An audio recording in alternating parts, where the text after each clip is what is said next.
Alright, what's poppin', YouTube? What's happening, man? It's your boy Ink in the Brain, man. We back at it like a bad habit. Shout out to everybody who's tuning in. Please hit your like button on the way in, you dig? I have another episode just discussing my prison experience with y'all. You know, if you haven't peeped my previous videos, make sure to go ahead and do that. But on this episode, I'm just gonna discuss my transition from going from reception to a level 3 yard. All right. So now we actually go into prison now. We was in prison in reception. Technically, it's considered Arizona, AZPC, so Arizona State Prison Complex. Yeah, Arizona Prison Complex. So, and it's funny, right? Because, like, I remember one time, like, when I hit my yard, I had a letter, right? And I wrote my boy, and it says AZPC in the address part, and I'm like, man, they gonna think I'm on a PC yard writing this letter, right? but all right, boom. So you know, in reception, you know, you can ask a CO3, which is the person who's doing your classification, like, hey, you know, what's my points at? Where my points at? Like, what kind of yard I'm gonna go on, right? And throughout my time there in reception, you know, a lot of people wanted to know their score. You know, they wanted to get an idea of what yard they're going to hit and all this. To be honest with you, I really didn't care. I never even asked for my score. I really did not care what yard I went to. I was just ready to get it over with. But I had a feeling that I would hit a 3 yard because, like I said in the previous video, when I was in the county jail, one of the brothers told me, like, yeah, you got a violent case, so they're going to send you to a 3 yard off top. It don't matter if it's your first case or whatever. Because usually, you're supposed to hit a 2 yard if you have lower than 5 years. You feel me? So if you have anywhere from 1 to 5 years, usually you're going to hit a 2 yard, but that changed now. So some people with drug offenses hit a 3 yard now. So, yeah, man. So, you know, so I'm just sitting there chilling, just waiting to go. You know, like I said in previous videos, they restarted our quarantine 2 times for COVID, which pushed our date back to leave. So it was a bunch of stuff going on. You know, I still have stories about intake. I'm just going to leave those for another day because I kind of want to move on from the intake. But it was definitely popping though in there, man. But, yeah, man. So, and like I mentioned in the previous video, you know, one of the people I was in there with named Shadow, he had my same case. And he asked his points, and his points were at basically 3 yard points. So I just assumed I was going to hit 3 yard. But like I said, I wasn't really tripping. To be honest, like, a lot of people have a misconception about 2 yards and 3 yards. But again, I'll leave that for another video, another day. All right, so after all this being said and done, you know, through all the fights and all the mayhem, the people rolling it up, and, you know, it was only about 6 of us left in that cell the morning they rolled us up. So, you know, they opened the door, and we knew we were leaving on this day because after they restarted our last quarantine, when we had that ordeal, go peep my previous video when I said the title is We Weren't Going For It. Go ahead and peep that video to see what I'm saying. But after that happened, they made sure that it wouldn't happen again. So they wrote our date that we were going to leave, which was December 17th of 2020. So that morning hit, they popped the door, and they're like, all right, y'all, roll it up. And, man, we damn near threw a party in there, man. We was like, oh, hell yeah, man, it's lit. Man, for somebody to be that excited to hit a prison yard, that tells you what the conditions was like in there. Like, I was so happy to go to prison when they rolled us out that morning, man. But now you're leaving to the real dungeon, right? But I don't care. Get me up out of here. So they rolled us up. They gave us our morning chow, and they was like, you know, we're going to give you like an hour to eat and then roll your stuff up, so be ready in an hour. So yeah, man, we in there hella happy. Like, we in there excited, you know what I'm saying? But you never know what yard you're going to go to, right? so even though you might know your points, like you might know that you're at a level 3 points or level 4 points, you think, or level 2 points for that matter, they're never going to tell you what yard you're going to hit. You feel me? So throughout our time in that cell, we would talk about, which yards, which yards are popping, which yards are watered down and things like that. So, before I learned out what yard I was going on, I knew, just from what I've heard, you definitely don't want to hit Steiner. Steiner is a 3-yard out here in Arizona. They call it Stick'em Steiner because people be getting poked up all the time over there. It's a lot of blood being spilled over there. So you don't want to hit Stick'em Steiner. You also don't want to hit Maury. Maury is a yard on the same complex actually in Buckeye, but they call it Murder Maury, which is a 4-yard. But they changed it now though. So Maury, after the incident actually, after our quarantine and all that stuff, dealing with that batch of inmates that came in with us, they actually changed their protocol after that, and they started sending some people over to Maury to quarantine in certain circumstances too. So it's a little bit different now. But yeah, you definitely don't want to hit Stick'em Steiner if you're hitting the 3-yard. You don't want to hit Murder Maury if you go into a 4. You know what I mean? I'm hearing like Douglas is alright. They got a 2-yard and a 3-yard over there in Douglas, which is cool over there. Yuma, they got a 4-yard, a 3-yard, and a 2-yard over there in Yuma. But Yuma is like the worst place to do time. It's right there near the border. Like if you're on the yard, you can look in the horizon and you can actually see the Mexican border. So you're dealing with basically Mexican weather down there in Yuma. The conditions are terrible down there. So you definitely don't want to hit Yuma. You know what I mean? So I'm just hearing these stories and things like that. You're hearing about SMU, which is super max unit. You know what I mean? So you're just hearing about different yards and you're just thinking like, dang, man, I want to hit that yard. People getting bodied over there. I'm not trying to hit that yard. So this is the consistency that's going on in the cell, right? So boom. All right. So they roll us up out of the cell, right? And then they lead us into this big holding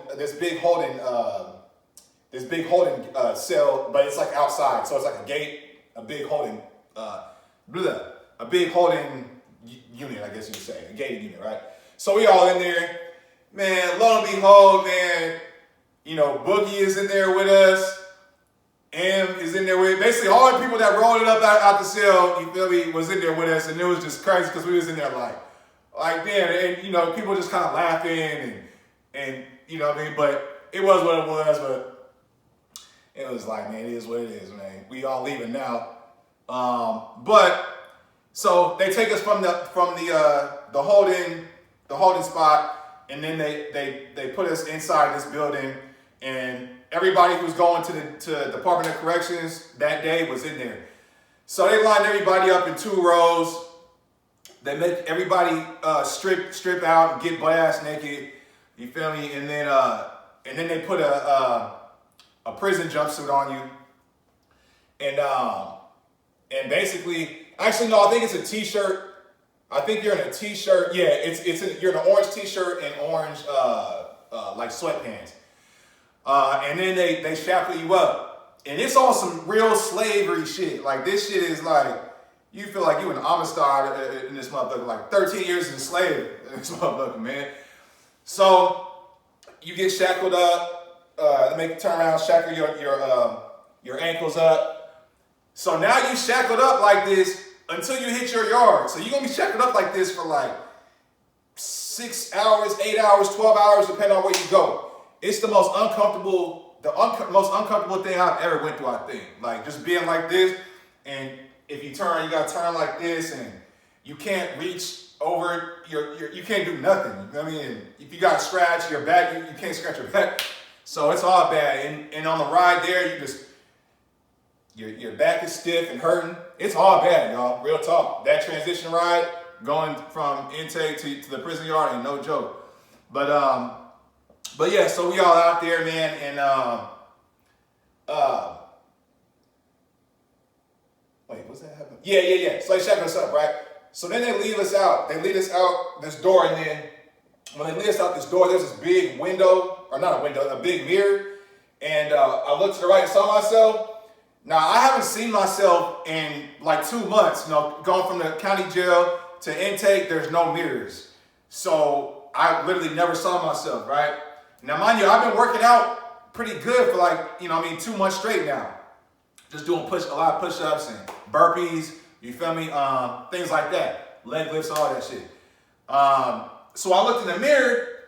I love it. It has some size on me. You feel me? And my hair is long. So I ain't gonna lie, I looked at myself.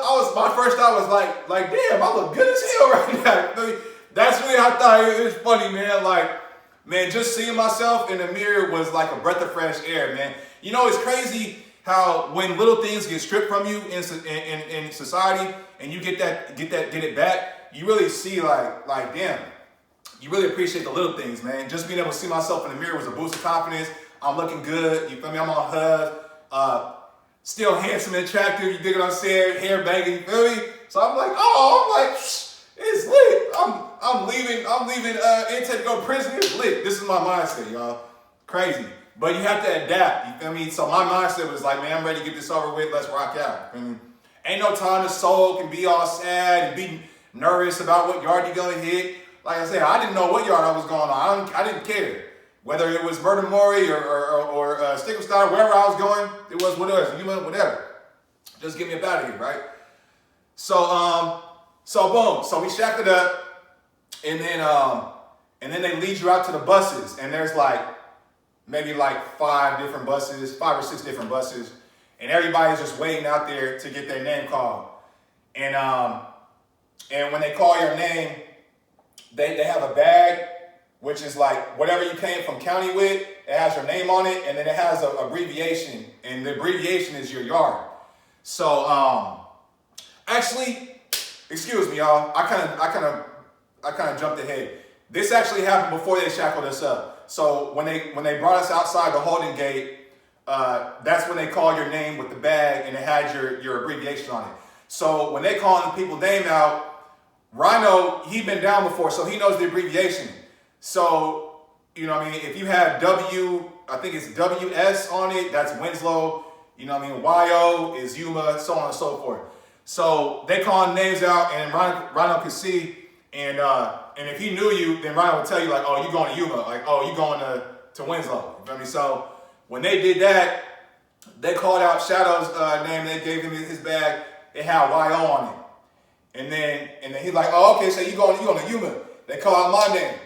My name had YO on it. He's like, oh, you going to Yuma too, bro? I'm like, oh, damn, because Yuma is like the stuff I heard at Yuma is terrible. It's smoldering hot. There's no AC in the prison. So and this is Arizona, so it's literally 120 degrees inside the cell with no AC on. You don't want to go to Yuma, right? So I'm like, damn, I'm going here. And so, but I knew I wasn't going to hit the 4 yard, so it was going to be the 3 yard, which ended up being Cheyenne. Actually, there's 2 3 yards. There's Cheyenne and Cibola. Cibola is way more chill. It's more of a dorm setup. So is Cheyenne too, but Cheyenne's more popping though. But anyway, so we're going to Yuma. So I'm like, yeah, and I'm like, yo, but see, there was already a conversation between us, like, whatever happened in this cell, we ain't gonna bring it to the yard with us, just in case we hit the same yard. We already had that understanding with each other, you feel me? And even with Boogie, like, on our bus ride there, Boogie was quiet. He was already quiet to begin with, but it was good. We all had an understanding, like, man, we ain't gonna take this shit to the yard, because, like I said in the previous video, a situation like that, even if they find out about something like that in the yard, it can go up. You feel me? So, and then our neck is on the line. You know what I mean? It's just it's real political.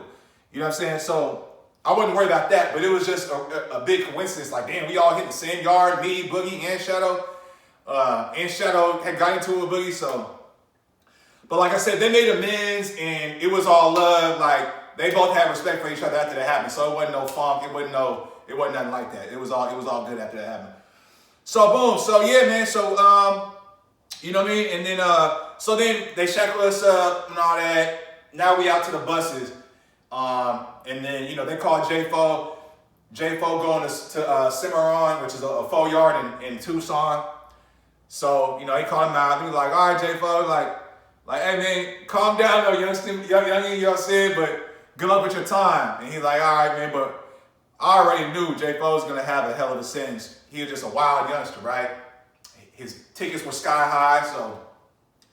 And like I said, he had a gang of tickets. Like I looked him out when I came out, and he got caught with like 2 knives. He got caught with a cell phone, fighting tickets, refusing to work. He got hella tickets. So he ain't enjoying prison too much, man. But you shouldn't, shit. But yeah, you feel me? So now we off to the joint, man. So I just know, you know, I'm hitting Cheyenne. I'm hitting the 3 yard. You know what I mean? It ain't gonna be no that many short timers on a 3 yard like that. So you basically on a 3 yard, you know what I mean? You're gonna be dealing with people who have life sentences and, you know, 3 life sentences, or not 3 life sentences, but they can have, well, yeah, you can have 3 life sentences on a 3 yard. The main difference between a 2 yard and a 3 yard is that a 2 yard, you have to be below 5 years in order to get on a 2 yard, and you can't have any murder cases. So if you get a murder case, you're gonna do all your time on a 3 or 4 or Supermax. You know what I mean? So yeah, man. So I'm off to Cheyenne. You know what I mean? I'm off to the big boy yard now. You know what I mean? So I'm gonna leave that right there, man. But hey, this your boy Ink in the Brain, man. Please hit the like button, subscribe if you haven't already, and I'm gonna catch you on the next one, man. Y'all be smooth and be solid.